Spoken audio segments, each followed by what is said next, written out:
Shalom warga kerajaan, selamat pagi. Kita berjumpa kembali pagi hari ini dalam Morning Devotion. Saya akan meneruskan apa yang kemarin telah kita pelajari bersama-sama dari Amsal pasal yang ke-14. Bapak Ibu Saudara, di akhir zaman ini kita melihat ada banyak sekali pengajaran-pengajaran yang muncul, bukan hanya dari kalangan kekristenan, tapi juga dari kalangan-kalangan lain, kepercayaan-kepercayaan lain.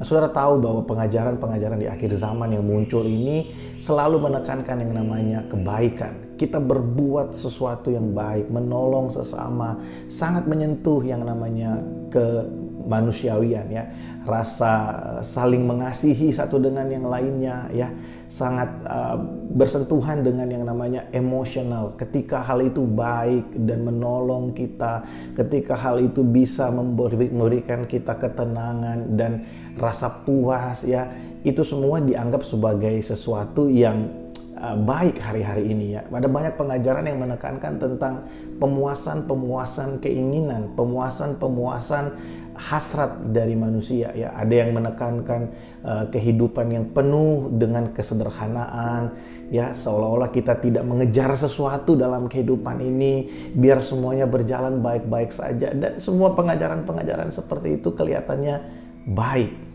Tapi firman Tuhan berkata dalam Amsal pasal yang ke-14 ayat yang ke-12, ada jalan yang disangka orang lurus tapi ujungnya menuju maut.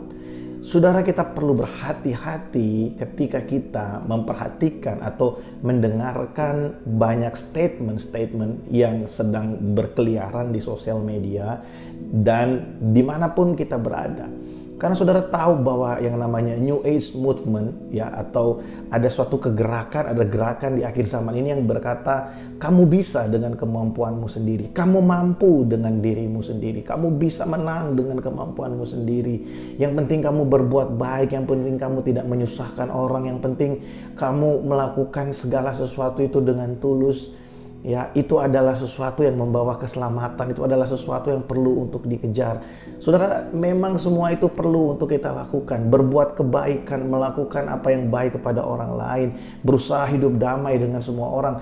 Itu adalah sesuatu yang baik. Tapi tanpa kebenaran, saudara, itu akan membawa kita kepada maut. Kita harus ingat bahwa kita tidak bisa menyenangkan hati semua orang. Kita harus memilih, kita harus memilih apa yang harus kita lakukan yang benar di hadapan Tuhan. Di dalam kekristenan tidak ada yang namanya bohong hitam dan bohong putih. Kebohongan adalah dosa. Penipuan itu adalah dosa. Dalam kekristenan tidak mengenal yang namanya kita berbohong untuk kebaikan. Di dalam kekristenan tidak mengenal yang namanya kita melakukan sesuatu demi agama untuk kepuasan diri kita sendiri. Tidak ada di dalam kekristenan. Kekristenan selalu mengajarkan, iman Kristen selalu mengajarkan kita menjadi berkat buat orang lain supaya lewat kehidupan kita nama Tuhan dipermuliakan. Bukan kita yang dipermuliakan, tapi Tuhan yang dipermuliakan. Kadangkala dalam proses kita mempermuliakan Tuhan lewat kehidupan kita, tidak jarang kita dibawa pada situasi-situasi yang kelihatannya tidak menguntungkan buat kita pada saat itu, tapi mengerjakan bagi kita kebaikan di hari-hari yang akan datang. Ketika kita dihina demi kebenaran firman Tuhan, ketika kita dipojokkan karena kita taat akan firman Tuhan, sepertinya tidak menguntungkan buat kita kan?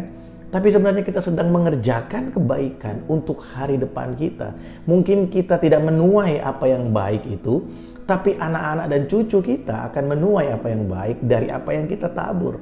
Saudara, hati-hati dengan banyaknya pengajaran di akhir zaman. Perhatikan apakah itu sesuai dengan firman Tuhan. Jangan menggunakan ilmu cocokologi dengan apa yang sedang terjadi hari-hari ini.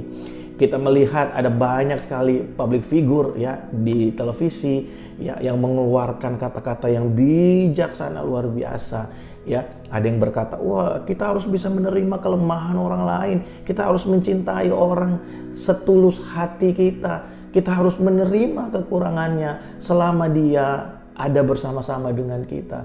Firman Tuhan mengajarkan kalau kita telah menerima kasih karunia yang besar, kasih karunia itu akan memampukan kita untuk kita berubah menjadi lebih baik. Diterima apa adanya bukan berarti kita tidak berubah menjadi lebih baik. Dicintai tanpa syarat bukan berarti kita gitu-gitu aja. Firman Tuhan berkata bahwa anugerah yang menyelamatkan telah nyata dalam hidup kita. Dan anugerah itu mendidik kita untuk kita bisa hidup di dalam kebenaran. Saudara, berhati-hatilah dengan pengajaran-pengajaran, dengan perkataan-perkataan, dengan tulisan-tulisan yang kita dengarkan. Karena tidak semua itu mengandung kebenaran. Ada banyak jalan yang disangka orang lurus, tapi sesungguhnya di ujungnya akan membawa kita kepada maut.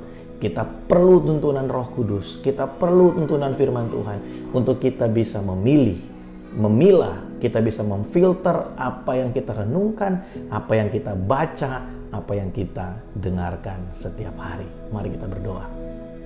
Terima kasih buat hari ini, kami bersyukur Tuhan buat kebenaran firman-Mu. Roh Kudus, aku berdoa, mari Engkau mengalir buat setiap kami, berikan kami hikmat, supaya di tengah-tengah dunia yang jahat ini kami bisa memilih apa yang benar.